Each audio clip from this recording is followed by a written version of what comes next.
Olá, faz muito tempo que eu não apareço por aqui para mostrar para vocês o que eu recebi na caixa postal, mas eu recebi muitas coisas incríveis e eu tive a realização de um sonho, pasmem.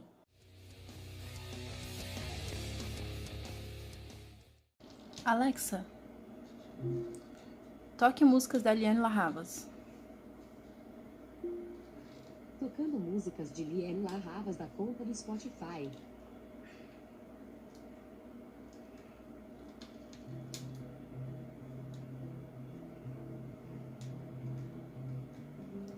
Alexa, o que é Star Wars? Star Wars é uma franquia do tipo espaço-opera estadunidense criada pelo cineasta George Lucas, que conta com uma série de 8 filmes de fantasia científica e 2 spin-offs. Obrigada. O primeiro filme Alexa, foi lançado apenas... Para. Bom, eu recebi a assistente virtual inteligente Alexa, que é desenvolvida pela Amazon, e aqui no Brasil ela tá no período de testes, então ela tá aprendendo português e assim, é realmente muito engraçado lidar com ela diariamente. Assim, ela tá sendo útil para ouvir músicas no Spotify, por exemplo, para saber sobre o clima, o tempo, se vai chover ou não, enfim. Tá sendo uma experiência bem divertida ajudar a programar a Alexa. Bom, a editora Darkside enviou pra gente duas obras muito incríveis. A primeira que eu vou mostrar pra vocês, essa aqui, A Pequena Sereia e o Reino das Ilusões, da Louise O'Neill. Esse livro, ele tem aqui um corte colorido, tem uma capa emborrachada, bem gostosinha. E ele, como sempre, seguindo a editoração do Darkside, super bonito. Tem um fitilho também, um marcador. E esse aqui é uma releitura da obra do Hans Christian Andersen, que é A Pequena Sereia, e também traz aquela magia da Disney que a gente assistia quando era criança, mas agora atendendo às demandas dos nossos tempos. É uma história que tem o objetivo de ser uma leitura feminista do que aconteceu. E aí, assim, junto com esse livro que é super bonitinho, a Darkside mandou esse sketchbook com esse elástico rosa e também com fitilho rosa. Vou mostrar pra vocês aqui, o marcador. São páginas lisas e assim, segue o mesmo tema da capa do livro, tipo, muito fofo, muito lindo. E o próximo livro é esse aqui, Francis, que é um quadrinho que conta a história de uma raposa que foi materializada para ajudar uma menina a conseguir resolver um grande problema de vida e morte. Ele é bastante indicado para quem curte mangás da Clamp, para quem curte aquela revista Witch, enfim, que mistura essa coisa bonitinha, fofa, lolita, com um tema meio sombrio, assim. Eu acho que quem conhece também as obras, os quadrinhos da Darília, que é uma quadrinista brasileira fantástica, também vai gostar muito disso aqui. Francis também veio acompanhado desse sketchbook aqui, bem bonito também. E aí o tema já é mais roxo e tal, para trazer essa ideia mesmo da bruxaria e tal. E ela também tem um marcador de páginas roxinho. Então, super a minha cara, super vou gostar de usar esse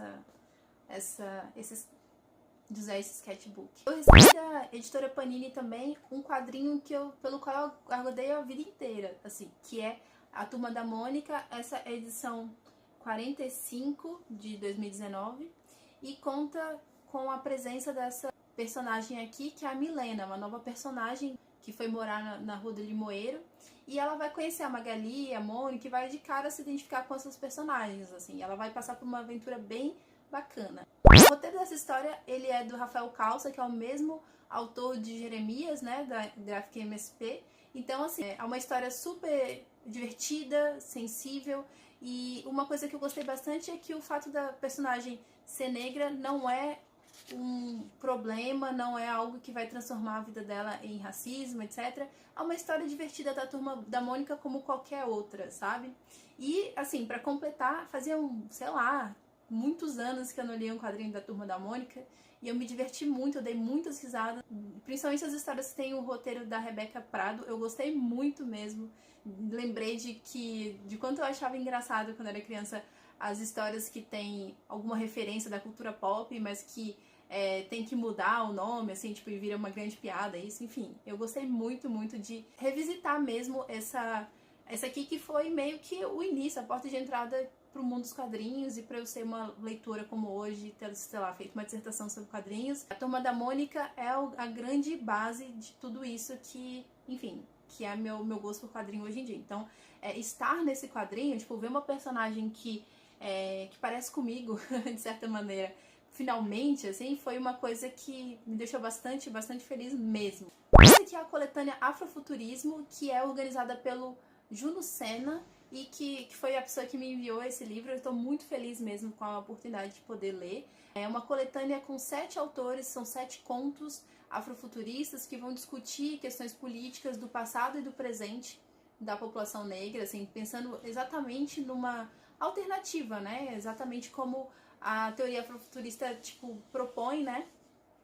E uma coisa que eu achei bem legal nesse livro aqui é que eu preciso, antes de tudo, falar sobre a beleza dessa capa aqui, a qualidade da diagramação e como que é ricamente, assim, criativa mesmo, a forma como estão dispostos os textos, assim. E aqui no final tem a foto de todas as pessoas, né, todas as autoras e autores que fizeram esses contos. E, enfim, é realmente uma produção bem bacana, da hora de ler, que também trabalhou com essa parte gráfica, com a capa, enfim. Bom, quem curtiu a proposta de afrofuturismo e quiser apoiar essa galera aqui, vocês podem curtir a página Um Recorte e entrar em contato com o organizador por lá e saber como vocês podem adquirir o livro. Esse aqui é o Sankofia, da autora Lua Enzailer, e já vem trabalhando com afrofuturismo já há algum tempo. Ela é bastante conhecida pela duologia Brasil 2408, que conta a história de uma garota que está nesse Brasil distópico, mas agora ela vai com uma outra perspectiva, que é aqui no Sankofia, que são breves histórias sobre afrofuturismo. São contos em que ela vai abordar, assim, tanto a teoria afrofuturista, tipo, como ela usa uma grande metáfora, tipo, de tudo que o afrofuturismo significa, né, tipo, de onde vem, essa coisa de você procurar encontrar, voltar para encontrar o que você deixou para trás, o que você perdeu. E, enfim, e o que eu achei mais legal também é que no começo tem um artigo, mostra a pesquisa que a Lua Enzailer fez para poder construir essa obra aqui, e ela vai, tipo, descrevendo mesmo. Então, para quem não está familiarizado com o conceito de afrofuturismo, por exemplo, pode ser um início fantástico para você entrar na teoria mesmo e curtir essa relação mesmo entre pesquisa, literatura, enfim.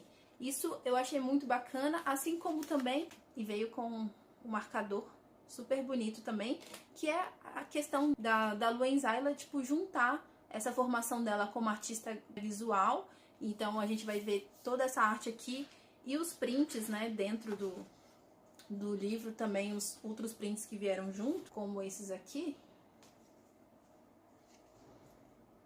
que vão trazer realmente uma abordagem sobre uma ideia mesmo de futuro, uma ideia de negritude que esteja para além desse presente que a gente vive, que é tão complexo e tão politicamente opressor, né?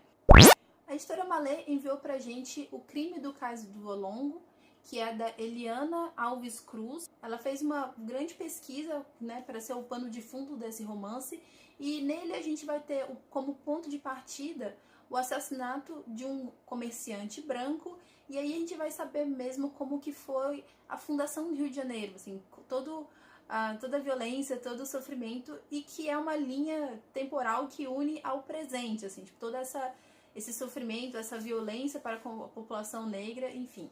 Esse livro é uma proposta tipo, de refletir e de pensar mesmo sobre os fundamentos, a fundação do Rio de Janeiro. Nós recebemos da Karen, que é uma leitora nossa do blog, esse quadrinho aqui, La Guardia, que é um quadrinho escrito pela Nedio Corafor, que é a mesma autora de Quem Teme a Morte e de Bruxa Cata. Nesse quadrinho aqui a gente vai ter uma reflexão sobre questões de imigração, a gente vai ter uma terra alternativa e vamos acompanhar a protagonista, que é Future, que é uma mulher que está grávida e que está saindo da Nigéria e indo para os Estados Unidos com uma espécie de alien, assim. E lembrando que nesse mundo, nessa história alternativa, algo assim, os alienígenas já estão integrados com os humanos, e curiosamente a gente vai ter vários movimentos de pessoas que estão contra essa união, como se fosse um tipo de contaminação social e tal. E a gente vai ter uma série de espécies diferentes e a gente vai acompanhar como que esse mundo está funcionando, assim. Existe um grande mistério que fica jogado no ar aqui nessa primeira edição e eu espero em breve conseguir terminar de ler e trazer para vocês esse conteúdo aqui, porque, enfim, não temos previsão da publicação dessa obra aqui no Brasil ainda, mas vai que. Em comemoração ao mês da mulher, a Telecine mandou pra gente alguns mimos, né? Tem essa aqui que são um conjunto de tatuagens removíveis e também alguns adesivos com mulheres fortes, que são personagens importantes, inspiradoras e fortes em filmes que são blockbuster, que são tipo pipoca mesmo, e que tem sido marcos, assim, pra gente que produz conteúdo sobre feminismo nerd. Então fiquei bastante feliz com esse presente, enfim. As ilustrações são da Luísa de Souza, então vocês podem dar uma olhada no Instagram dela, que é @ilustralu. A Boitempo mandou pra mim uma coisa que eu nunca esperei que eu fosse ter, assim. Ela mandou um excerto de O Pensamento Feminista Negro, que é um pedaço do livro que vai ser publicado em junho desse ano, de 2019, e que é uma obra fundadora, assim, tipo, e muito importante pro pensamento negro feminista, assim. Ela conseguiu sistematizar o pensamento negro feminista a partir mesmo de várias cantoras, artistas visuais, oradoras e tal, que conseguiram transmitir várias reflexões e várias mensagens que não são necessariamente acadêmicas, né, por conta de todo o contexto de exclusão das mulheres negras, mas ela conseguiu transformar isso numa teoria e fazer com que isso fosse validado no ambiente acadêmico. Esse livro, ele conseguiu, dentre várias coisas, pavimentar, então, o nosso atual discurso sobre a importância da Sojourner Truth, por exemplo, como uma pensadora feminista. Então, assim, essa obra aqui, ela é de uma importância, assim, enfim, que eu não consigo nem expressar agora. E eu tô muito feliz, assim, tipo, já dei uma boa estudada, embora eu já tenha começado a ler uma versão em inglês antes, mas é muito bacana poder ler isso aqui em português, né, e poder, enfim, conversar com várias pessoas sobre isso aqui, que é, enfim, muito, muito importante. E por fim, a editora Boitempo conseguiu realizar um dos meus maiores sonhos, que é a publicação da autobiografia da Angela Davis. Bom, mandaram esse bottom aqui, super bonito, junto com o livro, e essa versão magnífica da autobiografia da Angela Davis. Eu vou falar muito sobre isso aqui daqui a pouco, quando eu terminar de ler, mas desde já vou adiantando o quanto essa obra é mega importante, assim, porque diferente de uma autobiografia que busca falar sobre a personalidade, sobre como a trajetória da pessoa X ou Y é excepcional, essa aqui é uma autobiografia política. Então o objetivo da Angela Davis com essa escrita foi realmente falar sobre a importância das forças, né, tipo, que estão aí atuando sobre todas nós de uma forma muito semelhante e que, no geral, a gente não tem muita escolha, né, tipo, ninguém quer ser ativista, todo mundo acaba sendo levada a isso por conta de circunstâncias da vida, assim como algumas circunstâncias levaram a Angela Davis a ser acusada, enfim, foi também encarcerada durante algum tempo e, curiosamente, ela fala muito de como se ela tivesse tido muita sorte, mas assim, realmente aconteceu uma coisa surpreendente, que foi o mundo ter abraçado essa campanha de libertem Angela Davis e todos os prisioneiros políticos. É muito interessante como que ela traz uma sobriedade. Ela escreveu essa obra super jovem e mesmo assim ela tinha essa compreensão de que essa obra que ela seria como se fosse uma lanterna mesmo, assim, tipo, para mostrar para as outras pessoas que sim, a gente precisa continuar sempre lutando, mas a gente precisa sempre ter essa esperança e ter essa força de lutar, né? Tipo, essa coisa mesmo do otimismo da vontade e pessimismo da razão. Tipo, o racismo não vai acabar agora, mas a gente precisa continuar lutando. E ela fala muito sobre as pessoas que, enfim, pereceram nessa luta e que foram muito importantes enfim, processo de mudança. Ela fala sobre pessoas que foram importantes na trajetória dela. Enfim, compartilha uma série de reflexões que são muito válidas, principalmente no momento extremo que a gente está vivendo agora. Então, é uma baita pedida a gente realmente ler essa obra da Angela Davis. E, tipo, muito obrigada, Boitempo. Não tenho nem palavras para falar sobre isso. É isso, eu agradeço a você que assistiu até aqui. E comenta aí se você vai ler algum desses livros, se você conhece. E até o próximo vídeo. Tchau, tchau!